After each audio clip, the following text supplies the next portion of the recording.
En este programa se relatarán sucesos del fenómeno OVNI, que a nuestro parecer, teniendo en cuenta el espectro de lo científico, documentos, reportes oficiales y testigos, presentan un tinte de veracidad y por supuesto, un alto grado de misterio. Casos fascinantes que deberían ser tomados con mayor seriedad, pues el sentimiento de dolor y el desprestigio hacia los protagonistas por distintos medios, suscitan un mayor entendimiento, comprensión y una previa investigación de los hechos. Esto es, Incidente OVNI. La historia acontece un miércoles, 10 de mayo de 1978, en un día de primavera bastante fresco y lluvioso, que permanecerá siempre arraigado a la memoria de Jan Wolski, un agricultor de 71 años que ha vivido siempre en su pequeño pueblo situado en la región de Lublin, en el borde de Polonia. Jan nos relata: esa mañana regresé a mi granja sentado tranquilo en mi carreta, tirada por mi yegua. Quería estar temprano en casa, así que tomé un atajo por los matorrales y por un pequeño bosque de abedules que estaban cerca de mi campo. Mi yegua siguió un pequeño camino entre los árboles y los arbustos, por unos minutos, cuando me di cuenta que delante de nosotros anduvieron dos hombres que iban en la misma dirección. Pensé que eran cazadores o tal vez campesinos. De inmediato tuve la impresión de que ellos desaceleraron, como si quisieran que yo los alcance. Cuando mi carreta se acercaba a ellos, uno se movió hacia la derecha y otro hacia la izquierda. Mi yegua y mi carreta los alcanzaron. Sentí que detrás de mí saltaron y se sentaron. Esto en el campo es normal. Luego me volví un poco y los vi. Eran bastante pequeños, tal vez 1,5 metros. Solo me di cuenta de sus caras y las manos, que eran todas verdes. Recuerdo que tenían una pequeña piel entre sus dedos. Los ojos eran bastante negros, se curvaban hacia arriba, hacia la frente. Sus pómulos eran más prominentes que los nuestros. No noté el color de la boca, pero los dientes eran muy blancos, y ellos se parecían a los chinos, pero aún diferentes porque tenían la piel verde, y el cuello no se parecía en nada al nuestro porque ellos tenían lo que podríamos llamar una joroba detrás del cuello. Iban vestidos con un traje negro de una sola pieza. Sus trajes eran de un color un poco más claro que el negro, quizás gris. Estos trajes cubrían de la cabeza a los pies. Después de unos minutos oí que se hablaban, pero yo no podía entender lo que decían. Era una voz extraña que no reconocía. Mientras hablaban, los vi mirándome, pero no me atreví a mirarlos de nuevo. Seguí avanzando, y mi yegua como si nada hubiera pasado. Cuando llegamos a un claro, me sorprendí mucho porque en el cielo había un autobús en el aire. Se movía un poco, pero no hacía mucho ruido.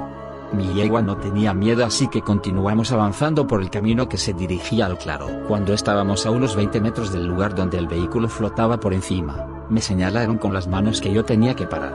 Uno de ellos me señaló que lo siguiera, el otro también se bajó. Até las riendas como siempre lo hago cuando dejo mi caballo solo, y ambos, uno en cada lado, me acompañaron a donde estaba el objeto en el aire. Lo que parecía un vehículo tenía una especie de pequeño ascensor que estaba suspendido a eso de medio metro sobre el suelo. El primero se subió al pequeño ascensor e hizo un gesto con la mano para que me subiera también.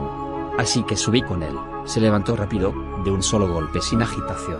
Cuando nos detuvimos frente a la puerta, él me hizo una seña para que entrara y caminara hacia la izquierda. Caminé quizás 2 metros, y ahí fue cuando me di cuenta de dos personas más. Uno de ellos sostenía en sus manos 2 discos pequeños. Era un cuarto muy oscuro. No había bombillas, ni motores ni otra cosa. Las paredes eran como plásticas fundidas o moldeadas en una sola pieza. Alrededor del cuarto había varios bancos pequeños. Ellos estaban conectados a la pared por medio de cables, como el pequeño ascensor. La puerta estaba siempre abierta y la luz exterior entraba fácilmente. La puerta también era extraña, no tenía bisagras, estaba enrollada al lado como una alfombra. El que llegó conmigo gesticuló que debía desnudarme, el otro que se había quedado abajo también llegó. Los 4 estaban allí. Me quité el abrigo y luego mi chaqueta. Empecé a desabrochar mi camisa desde arriba como de costumbre. Entonces había uno que quería ayudarme y desabrochó 2 botones abajo. Pensé que eso era suficiente, pero él me señaló que tenía que desnudarme de la cintura hacia abajo también. El que sostenía los 2 discos pequeños se me acercó. Noté que los discos vibraban y hacían un leve zumbido, pero no era un sonido metálico. Ellos me giraron y uno de los que estaba a mi lado cogió mi brazo y lo extendió hacia el frente, luego hacia el lado y también hacia atrás. Cuando volví a la posición que estaba, sentí que me tocaron con algo. Después de eso, me hicieron entender que podía vestirme. Me olvidé de decir que cuando estaba desnudo, se pusieron a comer algo. Parecía un pedazo de hielo, pero se desmenuzaba como el pastel. Se lo comieron en trozos pequeños. Había uno que me mostró lo que comía, y con gestos me preguntó si quería probar. Le hice entender que no, que yo no quería comer. Después de comer ellos estaban interesados en mi cinturón. Creo que estaban más interesados en cómo funcionaba la hebilla. Se notaba que estaban impresionados. Fue en ese momento que me di cuenta de las aves eran gracias o cuervos. Las aves estaban vivas, ellas movían las alas, la cabeza y las patas, pero se notaba que no podían volar. En la pared cerca de donde estaban las aves había 2 agujeros. Uno de los seres sostenía en la mano una especie de varilla. Puso esa varilla en los agujeros y le dio vueltas como si estuviera ajustando algo. Lo hizo varias veces. Cuando me vestí, señalé que ya me puedo ir, me subí en el ascensor y los saludé inclinándome. Ellos se inclinaron también. Cuando me acerqué a mi yegua, me di cuenta de que había estado allá arriba por 1 a 10 minutos. Era fácil de calcular debido a la cantidad de hierba que mi yegua había pastado. En casa le dije a mi esposa y a mis hijos de lo que había visto. Corrieron a ver el tipo de autobús pero ya se habían ido. La gente del pueblo fueron al lugar y vieron con sus propios ojos las marcas extrañas dejadas por los hombrecillos verdes. Este encuentro es el más famoso y el más conocido en Polonia con respecto a las abducciones. Se ha vuelto tan popular que en 2005 se erigió un monumento en Emilchin, Polonia, en el lugar donde se dice que la abducción había ocurrido, para conmemorar la abducción de Jan Wolski. El texto en polaco dice: el 10 de mayo de 1978 en Emilchin, un ovni aterrizó. La verdad nos asombrará en el futuro.